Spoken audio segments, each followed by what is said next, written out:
su-aasha labaadii waa su-aal dheer.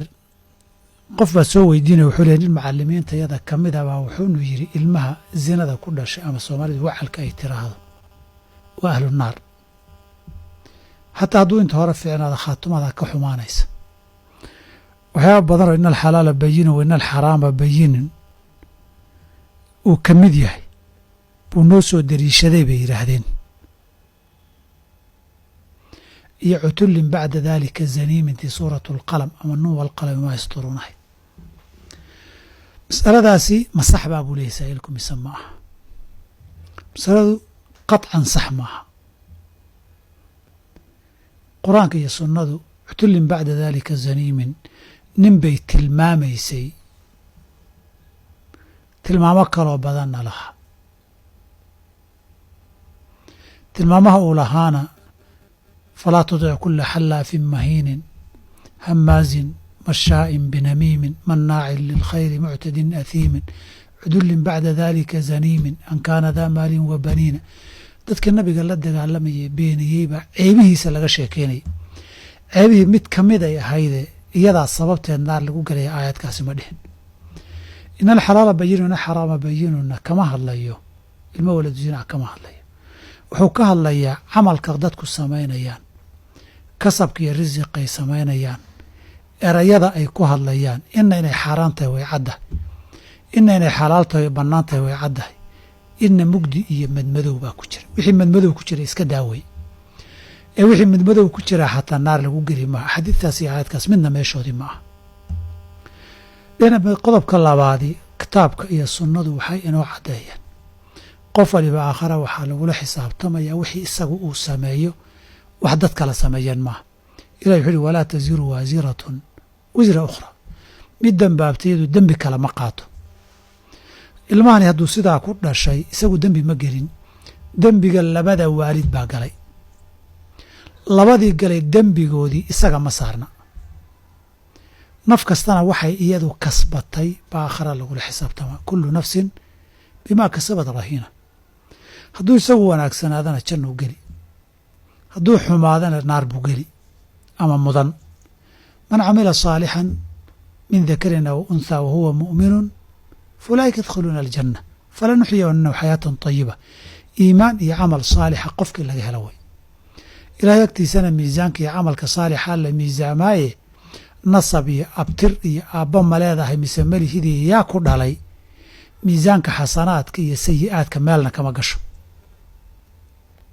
saas darteed intaan ogahay nusuusta kitaabka iyo sunnadu iyo ijmaaca culimmadu waxay isku raaceen qofka in isaga wixii uu kasbaday lagula xisaabtamayo. hadduu xumaana xumaantii lagu jazaynayo, haddii uu wanaagsanaana wanaag lagu jazaynayo. faman yacmal midqaala daratin khayran yara waman yacmal midqaala daratin sharan yara. marka miisaanka laysa saarana faman haqulat mawaasiinuhu fa ulaa'ika hum almuflixuun waman khafat mawaasiinuhu fa ulaa'ika aladiina khasiruu anfusahum fii jahannama khaaliduun ama bimaa kaanuu biaayatina yadlimuun. intaa marka laga soo gudbo axaadiidta iyo aayaadka ninkaa sheega maaha, laakiin laba arrimood ama laba xadiid baa mudan munaasabadan in la dul istaago. xadiid wuxuu oranayaa waladu zinaa sharu halaatha. midna xadiid wuxuu ahaa laa yadkhulu ljannata markii la soo tiriyey walaa waladu zaniyatin, jannada ma galaan khamri qof ka shaqeeya, qof mannaan oo gallad sheegta, qof caaqul waalideynah, qof qadarka beeniyey, iyo qof waladu zaniyatina. ama xadiidka sharu halaathati waladu zinaa sharu halaathati ah marka la yidhahdo wuu ansaxay walow khilaaf ka taaganya inuu sugan yahay iyo in kale.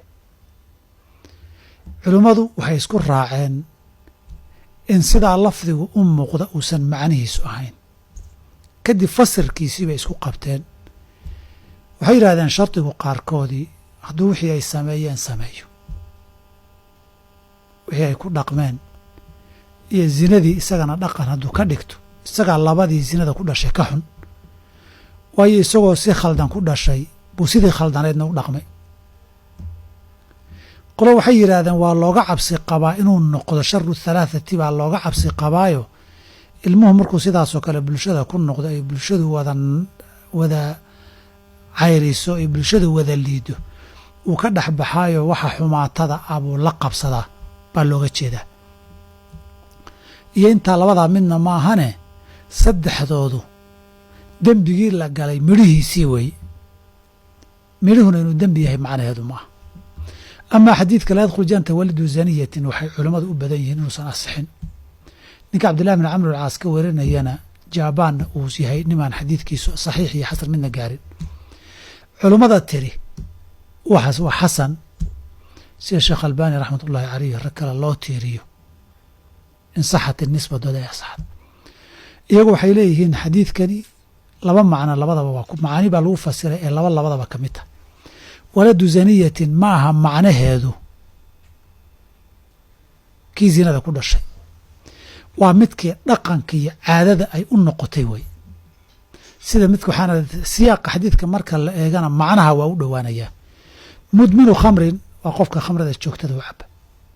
caaqul waalideynka waa qof camal sameeyey oo caasinimada waalideynku ay caado u tahay. mukadibun biqadarin waa camaluu sameeyey.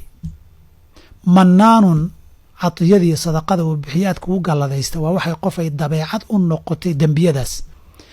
waladu zaniyatin wuxuu la mid yahay bay dhaheen ibnu dunyaa qofka markii laleeyahay qofku wixii uu aada ugu maman yahay ibnu ri'aasa iyo ibnu dunyaa iyo ibnu zina waa la yidhaahdaa.